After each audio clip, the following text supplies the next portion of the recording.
नमस्कार दोस्तों, आपका स्वागत है। आज इस भाग में विस्पे और रतु ने कुछ ऐसे लोगों की बात की है। वो ये कहते हैं कि पृथ्वी पर कुछ ऐसे भी लोग आपने देखे होंगे जो बहुत ही ज़्यादा बुरा कर्म करते हैं, हमेशा बुराई की राह पर चलते हैं, दूसरे को दुख देते हैं, हमेशा स्वार्थी होते हैं। ऐसे जो लोग होते हैं, ये लोग कभी कभी पृथ्वी पर बहुत ही मज़े में एक अच्छी ज़िंदगी जीते समय हमें देखते हैं, हम उनको देखते हैं। लेकिन हमें कभी कभी यही लगता है कि ये तो बहुत ही अच्छे ज़िंदगी जी रहा है, बुरे कर्म करके भी। तो ऐसे वक्त में विस्पे और तो हमसे ये कहते हैं कि ये सिर्फ हमें अभी जो दिख रहा है वही सच हमेशा नहीं होता। ऐसी जो आत्माएं हैं, जब वो आत्मलोक में जाएंगी तो वो अपने आप को बहुत ही निचले स्तर पर पाएंगी। इसलिए विस्पे और तो हमसे ये कहते हैं कि हमें भी कभी भी ऐसा नहीं सोचना चाहिए कि ईश्वर इनके साथ अच्छा कर रहा है उसके बुरे कर्मों के वजह से भी।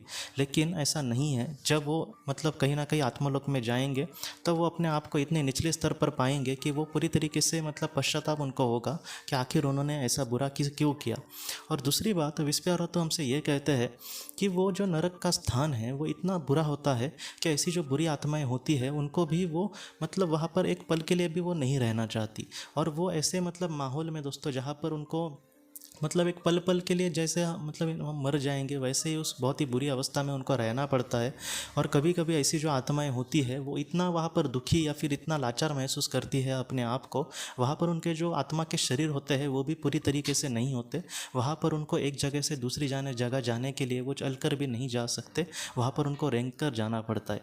तो विस्पे और तो हमसे यही कहते हैं कि आज आज पृथ्वी पर ऐसे लोगों को बुरे कर्म करते समय कुछ भी नहीं लग रहा, या फिर उनको ये लग रहा है कि आज मैं मज़े में हूँ तो दुनिया ऐसी ही रहने वाली है, मेरा वक्त कभी भी बुरा नहीं आएगा। लेकिन ऐसे जो बुरे लोग हैं, ऐसे जो पापी लोग हैं, वो जब इस दुनिया से परे, जब उस दुनिया में चले जाएंगे आत्मलोक में, तब अपने आप को वो बहुत ही बुरी अवस्था में और बहुत ही बुरी जगह पर पाएंगे।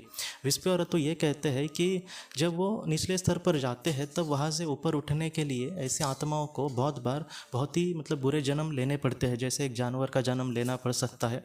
यहाँ पर विस्पे और तो बहुत ही ज़्यादा उद्देश्य ये है उनका कहने का कि वो ये कहते हैं दोस्तों कि जैसे ऐसे जो लोग हैं, अगर वो जानवरों का जन्म ले तो थोड़ा सा ये राहत उनको मिल सकती है, क्योंकि एक बहुत ही बुरे स्थान से कम एक थोड़ी बहुत अच्छी जगह पर वो आ सकते हैं पृथ्वी पर जानवर के रूप में। लेकिन वो बुरा भी जन्म होगा उनका, क्योंकि उनके बुरे कर्म होंगे। लेकिन फिर भी बहुत सारी आत्माएं ऊपर उठने के लिए ऐसे जीवन का चयन कर सकती है। तो ये जीवन कैसे होगा? विस्पे और तो हमसे ये कहते हैं कि ऐसे जो जीवन है वो ज़्यादातर जो बोझ लेने वाले गधे होते हैं या फिर बैल होते हैं, तो ऐसे कुछ उनको जीवन मिल सकते हैं जहाँ पर उनके सामने बहुत ही ज़्यादा बुरी चीज़ें आई।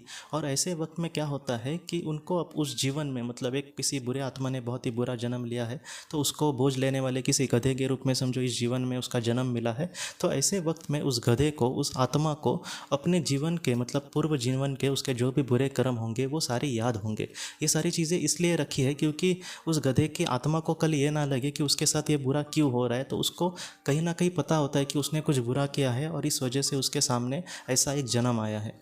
मैं आपको एक बात कहता हूँ कि खुद खुर्शीद भावनगरी जी के साथ एक ऐसी घटना हुई थी। एक बार वो एक गाड़ी से जा रही थी और तब उसके सामने एक बैल आया और कहीं ना कहीं उसके आंखों में आंसू थे। उसको देखकर खुर्शीद भावनगरी जी को बहुत ही बुरा लगा। उसने ये कहा कि मुझे मेरे दिल से ये घटना जा नहीं रही, मैं उसके लिए कुछ कर नहीं पा रही थी, उसको बहुत ही गड़बड़ी में वो उसको कुछ दे भी नहीं पाई।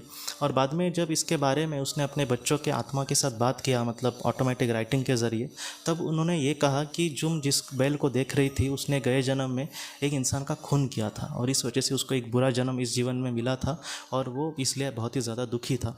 तो ऐसा है दोस्तों, उस जीवन में उसने बुरे कर्म करते समय कुछ सोचा नहीं। हो सकता है कि इतना बुरा कुछ करके उसके सामने भी कुछ बुरा आया नहीं, वो मज़े में अपनी ज़िंदगी जी रहा था। लेकिन आज इस पल में दोस्तों वो बहुत देखना हमें कितना बुरे अवस्था में है वो। तो इस तरीके से है पृथ्वी पर, हमें बहुत बार यही लगता है कि कोई बहुत ही ज़्यादा मज़े में जी रहा है बुरा करके भी, लेकिन ये आज दिख रहा है। लेकिन उसका जो कल है दोस्तों, वो उसके कर्म के अनुसार अच्छा या फिर बुरा, ये सारी चीज़ें तय करके ही आएगा। अगर आज के जीवन में कोई बुरा कर रहा है और उसका बहुत ही अच्छे दिन कट रहे हैं, लेकिन ऐसा हमेशा नहीं होगा। कल वो बहुत ही ज़्यादा दुखी हो सकता है और ज़रूर होगा, क्योंकि ईश्वर का जो इंसाफ है वो 100% होगा ही। और अगर कोई आज इंसान बहुत ही अच्छे कर्म कर रहा है लेकिन फिर भी उसके सामने दुख है, तो ये भी दुख उसके जीवन का कभी ना कभी ख़त्म होगा और उसके भी जीवन में दोस्तों अच्छे दिन कल ज़रूर आएंगे। जाएंगे। तो इस तरीके से जो दुनिया है वो इस तरीके से चलती है। हमें किसी को देखकर डायरेक्टली किसी का मतलब जज बन के हमें नहीं सोचना चाहिए कि अगर वो कुछ अच्छा कर रहा है तो उसका अच्छा नहीं हो रहा मतलब इसके लिए जिम्मेदार ईश्वर है, ऐसा ज़रा भी नहीं है। आज हो सकता है कि उसका मतलब दिन बुरे ही है, लेकिन उसके आत्मा ने इसके पीछे मतलब कुछ ना कुछ कारण होगा जिस वजह से ऐसे जीवन का चयन किया। लेकिन वो भी दोस्तों आत्मलोक में या फिर उसके भविष्य में ज़रूर एक ना एक दिन बहुत ही अच्छे से ज़िंदगी जी रहा होगा। तो दोस्तों, तो इस तरीके से जो दुनिया है वो इस तरीके से चलती है। हमेशा सारी चीज़ें हमारी आंखों के सामने होंगी ऐसा नहीं होता, लेकिन एक इंसान इन सारी चीज़ों को समझना बहुत मुश्किल है इंसान के रूप में या फिर भौतिक मन के रूप में।